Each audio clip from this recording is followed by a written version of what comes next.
To conclude our 2013 spring season, we celebrate Verdi's 200th birthday with a spectacular production of the celebrated opera, Aida. When opera lovers think of grand opera, Aida always comes to mind. With its pomp and pageantry and cast of hundreds, a production of Aida involves 2 choruses, ballet, a large orchestra with special additional trumpets, supers, and elaborate scenery, managed by dozens of stagehands behind the scenes. The opera begins in the hall of the King of Egypt's palace.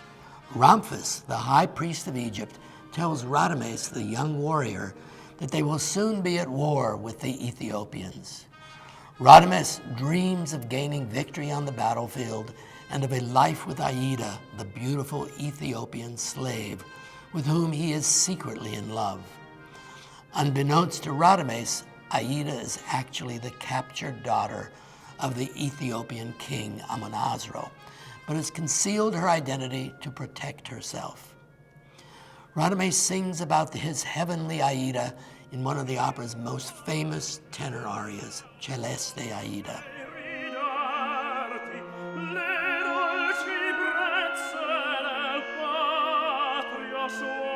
Soon, Radames receives word that the Ethiopians are marching towards Thebes, with Aida's father Amonasro leading them. The king declares war with Ethiopia and pronounces Radames as leader of the army. In a great chorus, they sing Ritorna vincitor, return victorious. At first, Aida finds herself singing those same words, but in an anguished aria, she expresses her feelings of being torn between her love of father and country and Radames. Meanwhile, Amneris, the daughter of the Egyptian king, is also secretly in love with Radames. She suspects that Aida also loves him, and in order to discover the truth, she lies and tenderly tells Aida that Radames has been killed in battle. Aida's reaction of grief gives her secret away and sends Amneris into a jealous rage. The great triumphal scene follows when all gather to witness the return of the victorious army. Radames enters and receives the victor's crown of laurels from Amneris, and the king promises to give him whatever he asks. Radames asks for the release of the Ethiopian prisoners. The priests demand death for all the Ethiopians, but the king releases all except Aida's father, who is to remain in Egypt as a hostage.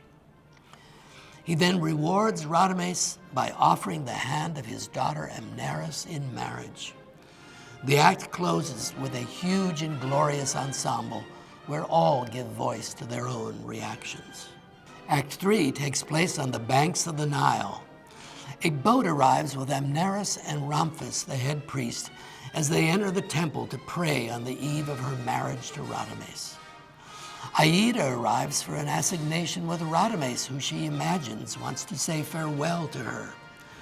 In one of the great soprano arias, she thinks of her beloved country, but also contemplates drowning herself in the Nile.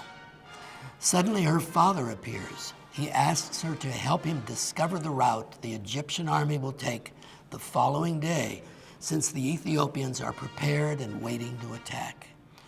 Aida is horrified, but when Amonasro angrily tells her that she is no longer his daughter and is fit only to be a slave of the pharaohs, she tearfully acquiesces. Radames arrives, and Aida convinces him that their only chance for happiness is to flee to Ethiopia together. What road should we take to avoid the army, she asks. His answer is heard by Amonasro, who steps forward and reveals himself as king of Ethiopia. Radames bitterly exclaims that he is dishonored, but as Amonasro and Aida persuade him to flee with them, Amneris enters. "Traitor," she cries. Radames orders Aida and her father to escape, but he steps forward to surrender to Ramphis and his guards.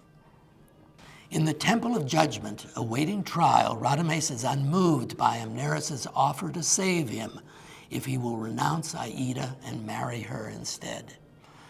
When he is led away, Amneris is in agony when she hears that Radames is condemned to death by burial, Enraged, the princess curses the judges.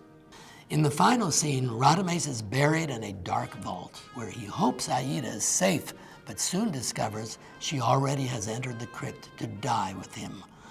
Awaiting their tragic fate, they sing a heartbreaking duet as they bid farewell to Earth, while Amneris, prostrate above the tomb, prays for peace.